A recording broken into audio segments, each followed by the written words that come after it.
करना सही नहीं लग रहा था, पर उसके पास यही एक ऑप्शन था। सॉरी विद्युत, इस वक्त मैं तुम्हें सच नहीं बता सकती, इसीलिए मुझे हमारी इस लड़ाई को यूज करना पड़ा। प्रियंका अपनी दोस्त दिव्या के घर पहुंच गई, जहां से उनका इगतपुरी निकलने का प्लान था। वहीं पीछे से विद्युत को अकेले में प्रियंका का घर काटने को दौड़ रहा था। सारे सवालों की गुत्थी सुलझाने के लिए उसने तुरंत ढींगरा को कॉल लगाया। ढींगरा, प्रियंका के घर पहुंचो, अभी अर्जेंट है। जी विद्युत सर, मैं अभी पहुंचता हूँ। ढींगरा बस प्रियंका के घर के लिए निकल ही रहा था कि उसके फोन पर एक अननोन नंबर से कॉल आया। हेलो, कौन बोल रहा है? हेलो, क्या आप ढींगरा जी बोल रहे हैं? हाँ बोल रहा हूँ, आप कौन? जी मैं उदयपुर से कॉल कर रहा हूँ। आपके लिए एक इम्पोर्टेंट मैसेज है निशा मैडम की तरफ से। व्हाट? एक तरफ राजवीर ढींगरा को निशा का भेजा हुआ मैसेज पास ऑन कर रहा था और दूसरी तरफ विक्रांत अपने सीक्रेट हाइडआउट में बैठा था, जब ध्रुव वहाँ उनके पास आया। विक्रांत सर, आपके इंस्ट्रक्शंस के अकॉर्डिंग मैंने आपके दिए स्विस बैंक अकाउंट में पैसे जमा करवा दिए हैं। तभी विक्रांत के एक सेफ कनेक्शन वाले फोन पर एक मैसेज आया। उसने मैसेज पढ़ना शुरू किया। मैसेज में लिखा है मनी रिसीव्ड, आपका काम हो जाएगा। देखा ध्रुव, पावर ऑफ मनी। देखना अब कुछ समय में STF को हैंडल कर लिया जाएगा। अच्छा वैसे निशा की कोई खबर? हमारी एब्सेंस में वो कोई होशियारी तो नहीं दिखा रही? वो तो मेंशन से बाहर भी नहीं निकल सकती, सबके फोन्स भी टैप हो रहे हैं, इसलिए वहाँ से उसके लिए कोई कनेक्शन एस्टेब्लिश करना यह episode billionaire mister Kapoor Kuku FM real से लिया गया है। इस चैनल पर 2200 सब्सक्राइबर्स हैं। इस चैनल पर एपिसोड मिलेंगे, इसलिए जल्दी से ज्वाइन करें। यह चैनल टेलीग्राम पर अवेलेबल है। यह episode billionaire mister Kapoor Kuku FM real से लिया गया है। इस चैनल पर 2200 सब्सक्राइबर्स हैं। इस चैनल पर एपिसोड मिलेंगे, इसलिए जल्दी से ज्वाइन करें। यह चैनल टेलीग्राम पर अवेलेबल है। कमरा खोला। राजवीर एक बड़ी डिनर ट्रॉली के साथ अंदर दाखिल हुआ। ट्रॉली के टॉप पर कई दिलचस्प पकवान रखे थे, जिन्हें कवर किया हुआ था। निशा ने उसके रूम में एंटर होने के बाद दरवाजा बंद कर दिया। कमरे के बंद होते ही राजवीर ने ट्रॉली के टॉप पर रखी खाने की ट्रे को उठाकर सेंटर टेबल पर रख दिया। राजवीर ने अपने स्लीव में छिपे एक छोटे से स्क्रू ड्राइवर को निकाला और वो टेबल टॉप के स्क्रू ओपन करने लगा। उसने धीरे से ग्लास टॉप को उठाकर सोफे पर रख दिया। ये देखिए निशा मैडम। निशा मैडम नहीं, सिर्फ निशा। जी निशा जी, ये देखिए, इसमें अंदर इतनी जगह है कि आप अगर खुद को थोड़ा सा सिकोड़ कर बैठे तो फिट हो सकती हैं। वैसे भी आपको सिर्फ इस कमरे से मेंशन के बाहर जाने तक ही रहना है। हार्डली 10 से 15 मिनट लगेंगे। निशा उस टेबल को ध्यान से देखती है। इतने टाइम में तो मेरा दम घुट जाएगा। अरे इसके निचले हिस्से पर छोटे छोटे छेद हैं ताकि ऑक्सीजन आती रहे, और ये ग्लास टॉप एक स्पेशल फाइबर से बना है। इसमें से आप बाहर का सब कुछ देख सकते हो, पर ऊपर से देखने वाले को ये टिंटेड दिखेगा, तो उसे अंदर का कुछ भी नहीं दिख सकता। ये प्लान कल सुबह 5 बजे एग्जीक्यूट करो। उस टाइम मैंशन में सिर्फ 2 गार्ड्स ही एक्टिव होते हैं। ऑफिसर्स की ड्यूटी चेंज का टाइम है 5 से 5:30 के बीच, तो उनकी सिक्योरिटी भी थोड़ी वीक होती है। बस उसी वक्त मैं इस ट्रॉली को रूम से निकालकर कूड़ेदान तक ले जाऊंगा, जहाँ पहले से ही एक और ट्रॉली होगी। बस आपको वहाँ छोड़कर दूसरी ट्रॉली लेकर मैं वापस मेंशन में आ जाऊंगा। कूड़े में से किसी ने मुझे पकड़ लिया तो? कूड़े को कोई नजर नहीं मारता। कूड़ेदान से उनका एक आदमी आपको ट्रॉली से निकालकर एक कुरियर वैन में बैठा देगा, जो सीधा आपको एयरपोर्ट ले जाएगी। Very impressive work Rajveer. Thank you ma'am. Nisha ji, पर ये सब ढींगरा जी ने करवाया है। उन्होंने सिर्फ मुझे कॉल पर उस जगह का एड्रेस भेजा था जहाँ से इसे पिक करना था। सारा प्लान भी उनका है और इंतजाम भी उन्हीं का। ढींगरा को एग्जैक्टली पता होता है कि कोई भी सिचुएशन कैसे हैंडल करनी है। This Dhingra seems like a genius. क्या वो सिंगल है? तुम खुद ही पूछ लेना जब मुंबई में मिलोगी। निशा ने हंसते हुए एलिजा को बोला, पर एलिजा के चेहरे की हंसी गायब थी। वैसे प्लान तो सही है, पर तुम मेंशन वापस क्यों आ रहे हो? वहीं से साथ निकल सकते हैं ना? एलिजा और राजवीर ने एक लुक एक्सचेंज की। निशा, तुम अकेली मुंबई जा रही हो। व्हाट? पर क्यों? ढींगरा सर ने कहा कि वो सिर्फ एक ही इंसान का रिस्क ले सकते हैं, और यहाँ से 2 लोगों को निकालना थोड़ा मुश्किल भी तो है। 2 नहीं 3। तीसरा कौन? राजवीर। मैम, मैं मेंशन नहीं छोड़ सकता। कर्जा ही तो चुकाना है ना, चूक जाएगा। ढींगरा तुम्हें विद्युत की नौकरी पर लगा देगा। हाँ, वो भी विक्रांत की तरह अय्याश है, पर उसके जैसे कोल्ड हार्टेड नहीं है। तुम सरवाइव कर जाओगे, और जो पैसे मिले उससे कर्जा चुका देना। निशा जी, ये वाकई बहुत अच्छा ऑफर है, पर मेरा कर्जा पैसे का नहीं, एहसान का है। मैं इसे सारी जिंदगी से भी नहीं चुका पाऊंगा। मेरे माँ बाप को भी लगा था कि उनकी मौत से इस एहसान की कीमत चुक जाएगी, पर ऐसा नहीं हुआ। उल्टा एहसान बढ़ ही गया। क्या उन्हें विक्रांत ने मरवाया था? नहीं, विक्रांत सर तो उस समय बच्चे थे। मेरे माता पिता ने सुसाइड किया था, या ऐसा कहूँ कि गांव में तो सबको यही लगता है। मुझे बस इतना पता है कि मैं उस वक्त 5th क्लास में था। और वो दिन मेरे स्कूल, मेरी खुशियों और अपनी जिंदगी पर हक का मेरा आखिरी दिन था। ऐसा क्या हुआ था? जाने दीजिए निशा जी, बड़ी लंबी कहानी है। कोई नहीं, हमारे पास सारी रात है तुम्हारी कहानी सुनने के लिए। इधर राजवीर निशा को अपनी कहानी सुनाने की तैयारी कर रहा था और वहाँ मुंबई में निशा के मंसूबों से अनजान विक्रांत अपने सीक्रेट हाइडआउट में मुगाबे के साथ एक सिक्योर्ड नेटवर्क से वीडियो कॉल पर कनेक्ट हुआ। My dear Mugabe, hope you have landed safely. Yes. Sorry, everything happened in such a hurry. No problem. यह episode billionaire mister Kapoor Kuku FM real से लिया गया है। इस चैनल पर 2200 सब्सक्राइबर्स हैं। इस चैनल पर एपिसोड मिलेंगे, इसलिए जल्दी से ज्वाइन करें। यह चैनल टेलीग्राम पर अवेलेबल है। यह episode billionaire mister Kapoor Kuku FM real से लिया गया है। इस चैनल पर 2200 सब्सक्राइबर्स हैं। इस चैनल पर एपिसोड मिलेंगे, इसलिए जल्दी से ज्वाइन करें। ये चैनल टेलीग्राम पर अवेलेबल है। भारी झटका लगा था। उसने अपने आप को कंपोज किया और एक फर्म टोन में बोला, mister Mugabe, I am Vikrant Kapoor. No one says no to me. ये मत भूलो कि वो मेरे ही कॉन्टैक्ट्स थे जिनकी वजह से तुम आज अपने घर में, अपने देश में चैन की सांसें ले रहे हो। और मेरे एक इशारे पर वही तुम अपने घर, अपने देश में सांसें लेना बंद भी कर सकते हो। मुगाबे से बात करते करते विक्रांत ने पास की एक ड्रॉर खोली। उनमें से उसने डार्ट पेन्स निकाली। विक्रांत बात करते हुए डार्ट्स एक बोर्ड पर फेंक रहा था। मुगाबे का इंटरप्रेटर उसके साथ खड़ा था। वो उसे सब कुछ ट्रांसलेट करके बता रहा था। But mister Mugabe, don't worry, मुझे ऐसा कुछ करने की कोई जरूरत नहीं है। तुम जानते हो क्यों? Because there's no way that this deal will be off. Mr. Vikrant, you scared me. I go down. I take you too. I hear your younger brother MD now. Step brother, गलत सुना है। Any time now, I will take over Kapoor Industries as the MD और मैं वहाँ नहीं रुकने वाला। You see, धर्म कपूर की हेल्थ बहुत खराब है। डॉक्टर्स ने अपने हाथ खड़े कर दिए हैं। अब कभी भी किसी भी वक्त उनकी मौत हो सकती है। विक्रांत ने इतना बोलकर एक डार्ट पिन डार्ट बोर्ड के एकदम बीचों बीच सर्कल पर दे मारा। जिस जोश से उसने वो पिन फेंकी थी, उसे देखकर मुगाबे भी थोड़ा घबरा गया था। How you sure? Mister Mugabe, मैं आपको एक इंटरेस्टिंग कहानी सुनाता हूँ। एक यंग प्रिंस था। वो अपने फादर के मैसिव एम्पायर का वर्दी सक्सेसर था, लेकिन उसके फादर द किंग को ऐसा नहीं लगता था, तो उसने अपनी किस्मत बनानी शुरू की। पहले उसने अपने बड़े भाई को मारा, फिर उसने राजा को एक डार्क चेंबर में हाउस अरेस्ट में रख दिया, जस्ट टू बी श्योर कि थ्रोन उसे ही मिले। उसने अपनी ही फैमिली के कई रिलेटिव्स का ब्रूटल कोल्ड ब्लडेड मर्डर भी कर दिया। फाइनली वो थ्रोन पर बैठा और सालों तक इंडिया को रूल किया। Sometimes you have to take matters into your own hands to make sure you get what is rightfully yours. You agree, Mr. Mugabe? Vikrant ने अपने दोनों हाथ उस टेबल पर रखे जिसके सामने स्क्रीन पर मुगाबे दिख रहा था। वो कैमरा की तरफ झुका। मुगाबे का स्क्रीन विक्रांत के चेहरे के क्लोजअप से भर गया था। उसकी आंखों में एक अजीब सा खौफ दिख रहा था, जिसे देखकर मुगाबे भी डर गया था। मुगाबे को उसमें शैतान की छवि दिख रही थी। विक्रांत एक गहरी आवाज में पूरे जोश में बोला, मैं इसीलिए श्योर हूँ क्योंकि मैंने खुद इससे श्योर बनाया है। पिछले कुछ महीनों से मैं अपने फादर धर्म कपूर को स्लोली पॉइजन कर रहा हूँ। उनकी नर्स उनका ब्लड शुगर लेवल बैलेंस करने के लिए जो मेडिसिन उनके ब्लड में इंजेक्ट करती है, उसमें मैंने एक स्पेशल तरह का पॉइजन मिला दिया है। ये पॉइजन उनके इंटरनल ऑर्गन्स को एक एक करके धीरे धीरे डिसेबल कर रहा है।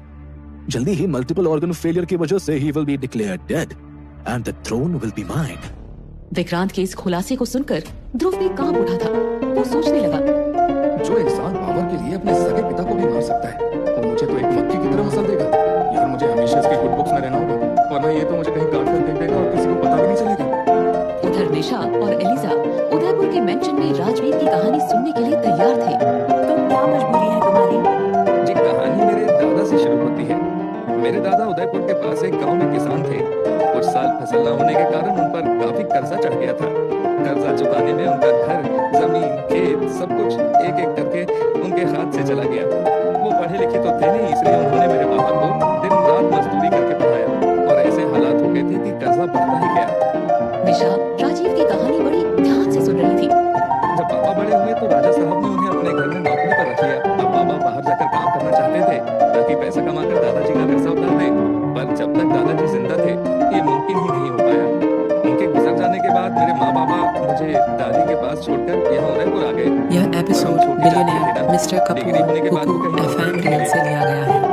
इस चैनल पर 2200 सब्सक्राइबर्स हैं। इस चैनल पर एपिसोड मिलेंगे, इसलिए जल्दी से ज्वाइन करें। यह चैनल टेलीग्राम पर अवेलेबल है। यह episode billionaire mister Kapoor Kuku FM real से लिया गया है।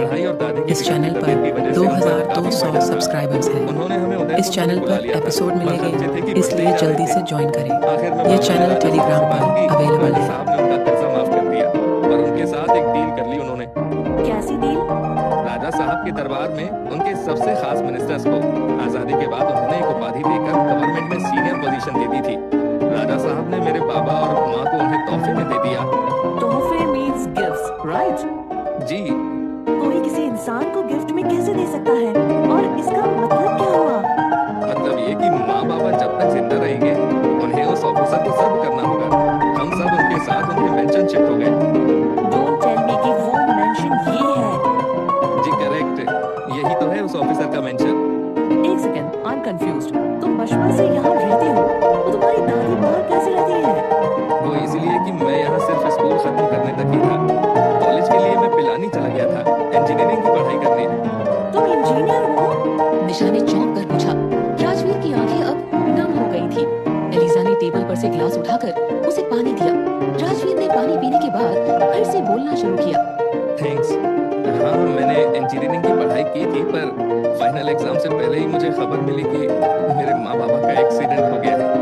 जब मैं यहाँ आया तो पता चला सब कुछ बदल चुका था। जिस ऑफिसर के लिए माँ बाबा काम करते थे वो और उनकी वाइफ उसी कार में थे। ये मेंशन उनकी बेटी के नाम हो चुका था और उस बेटी के साहबजादे ने इसे अपनी अय्याशी का अड्डा बना लिया। मतलब कि वो बेटी विक्रांत की माँ यानी रोहिणी कपूर है? जी। निशा और एलिजा को कोई आइडिया नहीं था कि विक्रांत कपूर सिर्फ कपूर इंडस्ट्रीज के मालिक का बेटा नहीं है, बल्कि उसकी माँ के रॉयल फैमिली के साथ कनेक्शन है। मेंशन में धड़क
mister Kapoor Kuku FM real से लिया गया है। इस चैनल पर 2200 सब्सक्राइबर्स हैं। इस चैनल पर एपिसोड मिलेंगे, इसलिए जल्दी से ज्वाइन करें। यह चैनल टेलीग्राम पर अवेलेबल है। यह episode billionaire mister Kapoor Kuku FM real से लिया गया है। इस चैनल पर 2200 सब्सक्राइबर्स हैं। इस चैनल पर एपिसोड मिलेंगे, इसलिए जल्दी से ज्वाइन करें। यह चैनल टेलीग्राम पर अवेलेबल है। लाचार लोगों को ही क्यों सताते हैं?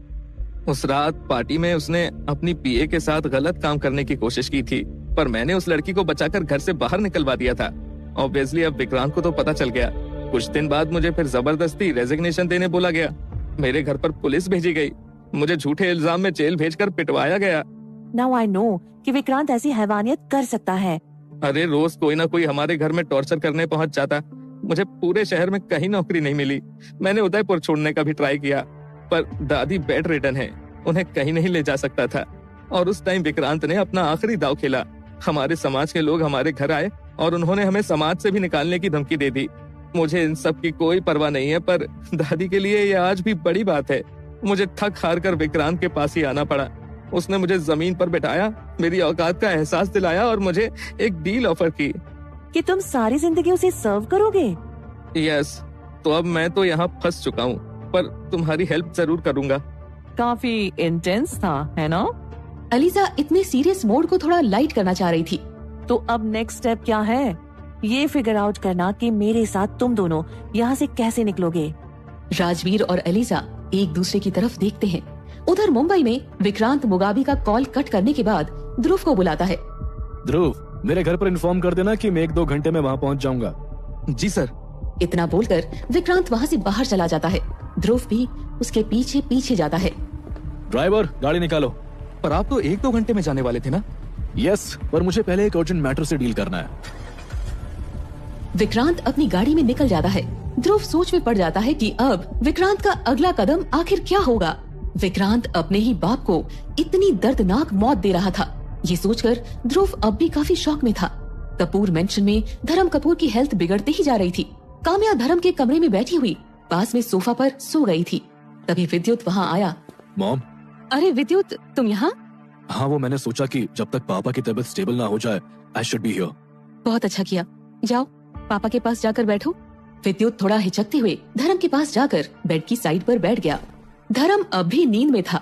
उधर रोहिणी के घर पर विक्रांत और रोहिणी उसके होम ऑफिस में बैठे थे। रोहिणी ने बार कैबिनेट से विस्की की एक बोतल निकाली। चीयर्स। हमने अपने प्लान का फर्स्ट फेज सक्सेसफुली कंप्लीट कर लिया है। Time for the second phase. Second phase? Yes, सिर्फ शेयर हासिल करने से कुछ नहीं होगा। वो विद्युत को इंसल्ट करने के लिए काफी था। But now you will have to get everything legally. I know, lawyer से कल ही मेरी मीटिंग है। सारे एसेट्स, कंपनीज वगैरह सब वो लीगली मेरे नाम पर कर देंगे। कल नहीं, आज। इनफैक्ट अभी। देखो, धर्म की तबीयत ठीक नहीं है, इससे अच्छा मौका नहीं मिलेगा। कहीं उन्हें कुछ हो गया तो विल की बात होगी। तुम्हें उनके जिंदा रहते उनकी विल में सब अपने नाम करना होगा, सब कुछ, इंक्लूडिंग कपूर मेंशन, ताकि मैं उस काम्या को धक्के मारकर उस घर से बाहर निकाल सकूं, जहां उसने मुझे रिप्लेस कर दिया था। डोंट वरी मॉम, चेस के इस खेल में मैं बस राजा को चेकमेट देने ही वाला हूँ। उदयपुर के मेंशन में राजवीर की कहानी सुनने के बाद निशा ने एक गहरी सांस ली और बोली, मैंने सोच लिया है कि हम तीनों यहाँ से कैसे निकल सकते हैं। मेरी बात ध्यान से सुनो। अगले दिन सुबह सुबह विक्रांत के उदयपुर वाले मेंशन में निशा के भागने का वक्त हो गया था। प्लान एग्जीक्यूट करने के लिए तीनों पूरी तरह से तैयार थे। निशा ने जिम वेयर पहन लिया ताकि उस ट्रॉली में फिट हो सके। राजवीर, जैसे मैंने कहा था, तुमने एलिजा को वैसे रेडी करवा दिया है? जी निशा जी, पर मुझे अभी भी थोड़ी घबराहट है। तुम स्ट्रेस मत लो, बस मुझे फॉलो करो। निशा ट्रॉली में बैठ गई। राजवीर ट्रॉली लेकर मेंशन के पीछे वाले दरवाजे की तरफ निकल रहा था कि वहाँ खड़े एक ऑफिसर ने उसे रोक लिया। कहाँ जा रहे हो और इसमें क्या है? राजवीर की सांसें कुछ पलों के लिए रुक सी गई। उसने अपने आप को कंपोज किया और ऑफिसर को एक स्माइल देकर बोला, इसमें खाना है सर। खाना है तो इसे बाहर क्यों ले जा रहे हो? बाती हो गया है सर, पर जानवर तो खा ही सकता है ना। ये बड़े लोगों के अलग ही चोचले होते हैं। ये लोग खाना तो सारा मंगवाते हैं पर खाते कुछ नहीं है, फिर सब फेंकना ही पड़ जाता है। अब हम क्या ही कर सकते हैं, हमारे हाथ में तो कुछ है ही नहीं। ऑफिसर उसकी बात सुनकर काफी इरिटेट हो रहा था। उसने एक एक करके सारे लिड हटाकर देखा। अच्छा ठीक है, जाओ। राजवीर ने ट्रॉली को आगे बढ़ाया। ऑफिसर उसे जाते हुए देख रहा था। तभी राजवीर ने किसी को आवाज लगाई, लाजवंती, अरे ओ लाजवंती, बाहर जा रहे हैं काम से, घंटे भर में आएंगे। हाँ। अलीसा ने थोड़ा दूर से लाजवंती बनकर जवाब दिया, अच्छा जी, ठीक है। राजवीर ने पलटकर ऑफिसर को एक स्माइल दी और वहाँ से ट्रॉली लेकर पीछे वाले दरवाजे से बाहर चला गया। बाहर निकलते ही उसने ट्रॉली को एक्सप्रेस कुरियर की गाड़ी के पास छोड़ दिया। जब तक निशा ट्रॉली से बाहर आकर कुरियर गाड़ी में चढ़ रही थी, राजवीर की मदद से अलीसा भी दीवार कूदकर बाहर आ गई। तीनों आजाद होकर वहाँ से निकल ही रहे थे कि राजवीर लास्ट मोमेंट पर गाड़ी से उतर गया। क्या हुआ? मैं नहीं जा सकता। पर क्यों? दादी को हम एयरलिफ्ट कर रहे हैं ना। मैंने आपसे झूठ कहा था, माँ बाबा का एक्सीडेंट नहीं हुआ था। इन दोनों ने इस कसम को तोड़कर शहर जाने की कोशिश की थी, तो उन दोनों को यहीं इस मेंशन में फांसी लगा दी थी। मैंने कोई पढ़ाई नहीं की है, मैं बचपन से यही हूँ। पहले रोहिणी के पिता का गुलाम था, फिर रोहिणी का, और अब विक्रांत का। यही है मेरी किस्मत। पर एक चीज सच है, जब तक मैं यहाँ रहूंगा आपके जैसे हर लड़की को उस जल्लाद से बचाता रहूंगा। यही है मेरा धर्म। उधर विद्युत वापस अपने घर जा चुका था। प्रियंका से झगड़े और ऑफिस में हुए इंसिडेंट से वो काफी दुखी था। उसने थोड़ी ज्यादा ही शराब पी ली थी और उसे पता ही नहीं चला कि कब उसकी आंख लग गई थी। सुबह कपूर मेंशन में काम्या अभी अपनी मॉर्निंग वर्कआउट से लौटी थी। उसने एक सर्वेंट को आवाज दी, रीमा मेरी मॉर्निंग स्मूदी लाओ फटाफट। जी मैम। कुछ ही देर में रीमा काम्या की स्मूदी ले आई। धर्म उठ गए? अभी तक तो नहीं, उनकी नर्स अभी बाहर गई हैं कुछ मेडिसिन लेने के लिए। अच्छा ठीक है, मेरा बाथटब रेडी कर दो जल्दी। Too sweaty today. Okay ma'am.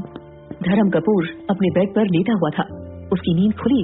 उसने धीरे से अपनी आंखें खोली और नर्स वहाँ नहीं थी। नर्स? नर्स? अरे कोई सुन रहा है क्या? काम्या अपने बाथटब में रिलैक्स कर रही थी। बाथरूम में रोज की तरह लाउड पर म्यूजिक ऑन था। नर्स? रीमा? संजीव? कहाँ मर गए सब? धर्म थोड़ा झुककर पानी का गिलास लेने की कोशिश कर रहा था, पर उसका राइट हैंड काम ही नहीं कर रहा था। उसे समझ नहीं आ रहा था कि उसे हुआ क्या। वो झुककर अपने लेफ्ट हैंड से पानी लेने की कोशिश करने लगा, पर उसका राइट हैंड और लेग हिला ही नहीं। इसी कोशिश में वो अचानक से अपना बैलेंस लूज कर बैठा और जमीन पर गिर गया। काम्या अभी बस बाथरूम से बाथरोब पहनकर बाहर ही आई थी। उसने धर्म कपूर को वही फ्लोर पर गिरा हुआ देखा। काम्या ये देखकर बहुत घबरा गई थी। वो उसकी तरफ भागी। उसके राइट हैंड और राइट लेग कांप रहे थे। काम्या चीख पड़ी, रीमा, संजीव, नर्स, कहाँ हो सब? धर्म, क्या हुआ आपको? धर्म फ्लोर पर मुंह के बल पड़ा हुआ था। काम्या ने धर्म को किसी तरह पलटकर उसे पीठ के बल कर दिया। काम्या उसके कांपते शरीर को देखकर बहुत घबरा गई थी। काम्या ने अपना फोन निकाला और विद्युत को कॉल लगाया। विद्युत अपना फोन उठाने की हालत में नहीं था। वो रात के नशे में धुत घर के लिविंग रूम में ही पास आउट हो गया था। विद्युत भी ऐसे वक्त में पता नहीं कहाँ बिजी हो गया। काम्या ने फिर ढींगरा को कॉल लगाया। Dhingra, call the ambulance. धर्म को कुछ हो गया है। मुझे तो कुछ समझ ही नहीं आ रहा, मैं करूँ क्या? विद्युत भी कॉल पिक नहीं कर रहा है। प्लीज जल्दी यहाँ आओ। मैं अभी जा रहा हूँ मैम, प्लीज आप काम रहिए। उधर रोहिणी अपने होम ऑफिस में कंपनी के डॉक्यूमेंट्स जमा कर रही थी। विक्रांत भी सुबह सुबह वहाँ आ गया था ताकि दोनों माँ बेटे मिलकर अपनी स्ट्रैटेजी बना सकें। रोहिणी के फोन पर एक कॉल आया। Yes, what? Oh my God, कब? मैं अभी वहाँ पहुँचती हूँ। क्या हुआ? धर्म को पैरालिटिक अटैक आया है। व्हाट? हमें अभी कपूर मेंशन पहुँचना होगा। रोहिणी और विक्रांत कपूर मेंशन के लिए रवाना हो गए। विक्रांत ने किसी को मैसेज भेजा जिसमें उसने लिखा था, काम को अंजाम देने के लिए thanks, I owe you one. Rohini और विक्रांत के आने से पहले तक वहाँ डॉक्टर्स की एक टीम आ गई थी जो एम्बुलेंस से सारे जरूरी मेडिकल इक्विपमेंट अंदर ले जा रहे थे। रोहिणी और विक्रांत भी धर्म कपूर के कमरे में गए और उसे बेड पर लेटा हुआ देखा। काम्या उसके साइड में उसका हाथ पकड़कर बैठी थी, पर रोहिणी को वहाँ देखकर वो थोड़ी कॉन्शियस हो गई। विद्युत नहीं आया? अपना हक मांगने तो फुदक कर आ जाता है, और आज धर्म को अटैक आया है तो गायब है। लगा पड़ा होगा कहीं अय्याशियों में। प्रियंका ने दिव्या के घर का डोरबेल बजाया। दिव्या के दरवाजा खोलते ही प्रियंका ने उससे सवाल किया, दिव्या, आर यू रेडी? सारा सामान पैक कर लिया?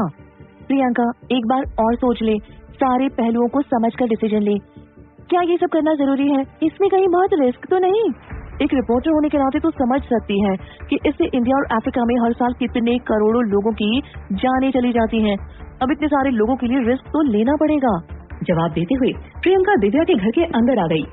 ये क्या दिव्या, तूने अब तक कुछ भी पैकिंग नहीं की है?